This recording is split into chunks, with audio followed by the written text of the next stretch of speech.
दोस्तों, एक बार फिर से स्वागत है। अभी अभी एक बड़ी न्यूज निकल कर आ रही है कि बांग्लादेश की नई सरकार ने भारत से अकड़ दिखाकर गलतियां की हैं। अब इसका भुगतान सिर्फ बांग्लादेश की नई सरकार ही नहीं, बल्कि बांग्लादेश की जनता को भी भारी पड़ सकता है। दरअसल आपको याद हो तो कुछ समय पहले भारत ने राइस और ओनियन यानी कि चावल और प्याज के एक्सपोर्ट पर बैन लगाया था, जिसमें बांग्लादेश का नाम भी शामिल था। और अभी रिसेंटली शुगर यानी कि चीनी के एक्सपोर्ट पर भी भारत की तरफ से बैन लगाया जा चुका है। और अब जाकर के एक और इंपोर्टेड प्रोडक्ट भारत की तरफ से लगभग रुक चुका है, जो कि बांग्लादेश में एक बड़े पैमाने पर एक्सपोर्ट किया जाता था। और अब चीन की गोद में बैठी बांग्लादेश की नई सरकार घुटनों पर आती हुई नजर आ रही है। असल में देखा जाए तो साल 2024 में भारत की तरफ से एक इंपॉर्टेंट फूड प्रोडक्ट पर बैन लगाया जाता है, लेकिन बांग्लादेश इस चीज को उस समय हल्के में लेता है। और इस रिपोर्ट में आप साफ साफ देख सकते हैं कि बांग्लादेश में जो सिचुएशन इस समय चल रही है, वहां पर पोटैटो यानी कि आलू की कीमत दिन प्रतिदिन काफी तेजी के साथ बढ़ती जा रही है। क्योंकि एक तरीके से देखा जाए तो बांग्लादेश में आलू की भारी कमी हो गई है और बांग्लादेश के बिगड़ते हालातों के कारण मार्केट की उथल पुथल थमने का नाम नहीं ले रही है। दोस्तों, वीडियो में आगे बढ़ने से पहले वीडियो को एक लाइक अवश्य कर दें और कमेंट में जय हिंद जय भारत अवश्य लिखें। और ये हम सबका छोटा सा चैनल है जिसे आपको सब्सक्राइब कर लेना है। दोस्तों, लाइक सब्सक्राइब करना ये आपके लिए 1 सेकंड का काम है, लेकिन इससे हमारी काफी मदद होती है। तो आप लोग जल्दी जल्दी चैनल को सब्सक्राइब कर लीजिए और अपना प्यार दीजिए। दोस्तों, आपको बता दें कि बांग्लादेश में एक आइटम नहीं है, बल्कि कि कई आइटम ऐसे हैं जो कि लगभग पूरी तरह से भारत के द्वारा ही एक्सपोर्ट किए जाते हैं। वहीं बांग्लादेश में बढ़ रही यह महंगाई उनकी अर्थव्यवस्था की लुंगी में इतना बड़ा छेद करेगी, जिसे भरने में बांग्लादेश को कई साल लग सकते हैं। पूरी डिटेल क्या है इस वीडियो में समझते हैं, लेकिन आगे बढ़ने से पहले बांग्लादेश घुटनों पर आता हुआ नजर आ रहा है। उसके लिए वीडियो को एक लाइक करके चैनल को सब्सक्राइब जरूर कर लीजिए। दरअसल बांग्लादेश की नई सरकार ने पिछले कुछ दिनों में जिस तरीके से भारत को अपने तेवर दिखाए हैं, भारत को आंख दिखा रहे थे, इससे यह बात साफ होती हुई आ रही है कि उनकी नई सरकार पूरी तरह से चीन के सपोर्ट में खड़ी हुई है। क्योंकि इसके पहले शेख हसीना की सरकार पूरी तरह से भारत के सपोर्ट में थी, इसलिए यह लोग उनका विरोध कर रहे थे। और उनके सत्ता से जाने के बाद जिस तरीके से बांग्लादेश के हालात चल रहे हैं, इससे एक तरफ पाकिस्तान मजा ले रहा है, वहीं दूसरी तरफ उनकी नई सरकार का झुकाव चीन की तरफ देखने को मिल रहा है। और यह भी हो सकता है कि चीन जो बार बार अपने नेवल बेस को बांग्लादेश में बनाने की कोशिश कर रहा है, उसमें भी चीन को कामयाबी मिल जाए। क्योंकि जब शेख हसीना सत्ता में थी तो उन्होंने चीन को इन मामलों में कई बार फटकार लगाई थी और उन्होंने चीन को सीधा कड़ा जवाब देते हुए बता दिया था कि वह जो भी इस तरीके की पार्टनरशिप करेगी वह भारत के साथ करेंगी, और उसमें चीन थोड़ा सा भी पैर नहीं मार पा रहा था। लेकिन जब शेख हसीना सत्ता से हट गई है और नई सरकार का झुकाव चीन की तरफ देखने को मिल रहा है, तो इससे यह बात साफ होती हुई देखी जा रही है कि हो सकता है कि आने वाले समय में चीन और बांग्लादेश मिलकर नेवल एक्टिविटीज भी करें। इसका अंदाजा द इकोनॉमिक टाइम्स की इस रिपोर्ट को देख सकते हैं, जो कि हाल ही में निकल कर आ रही है। और इसमें साफ साफ बताया जा रहा है कि बांग्लादेश के जो नए होम एडवाइजर हैं, उनका भारत के साथ कई बार ऑलरेडी टकराव हो चुका है। और इतना ही नहीं, बल्कि भारत एक तरफ जहां बांग्लादेश में अत्याचारों और उथल पुथल के हालातों को शांत करने की कोशिश कर रहा है, वहीं इसी बीच बांग्लादेश की बीएनपी विरोधी पार्टी, जो इस समय नई सरकार के रूप में सिलेक्ट की गई है, उनकी तरफ से फिर से एक बार मुद्दा गर्म किया जा चुका है।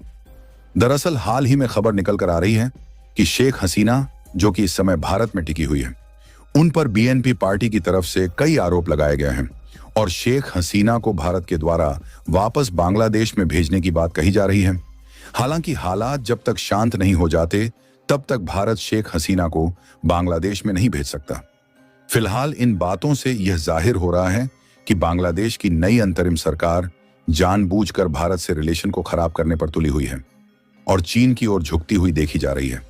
लेकिन जब बात आती है फूड सिक्योरिटी की, तो बांग्लादेश सबसे ज्यादा भारत के ऊपर डिपेंडेंट है।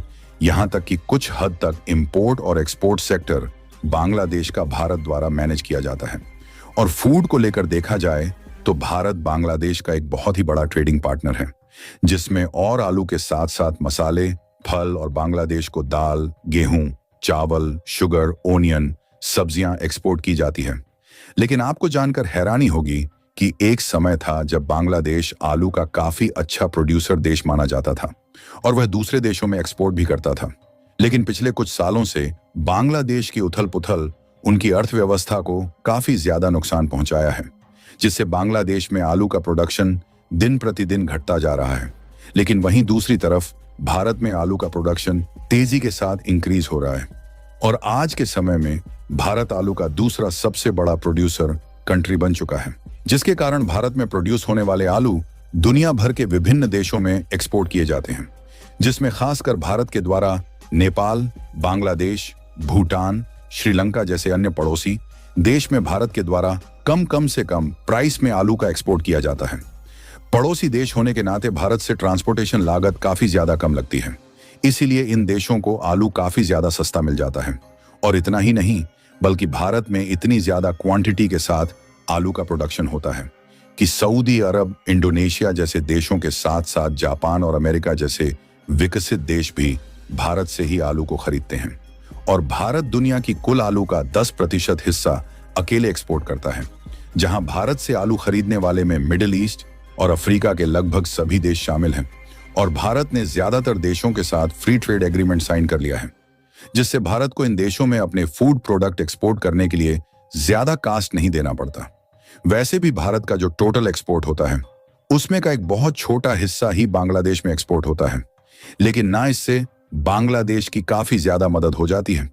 आपको बता दें कि बांग्लादेश में आलू की कीमत इतनी ज्यादा बढ़ चुकी है कि वहां की जनता इस समय पूरी तरह से परेशान है, क्योंकि बांग्लादेश की बाजार में आलू की कीमत लगभग 2 गुनी हो चुकी है और वहां की मार्केट में आलू प्याज की कमी देखने को मिल रही है।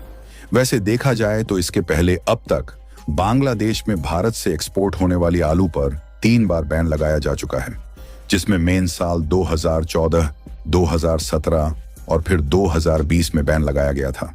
लेकिन बांग्लादेश की तरफ से रिक्वेस्ट करने के बाद भारत ने इनको आलू की सप्लाई चालू की थी।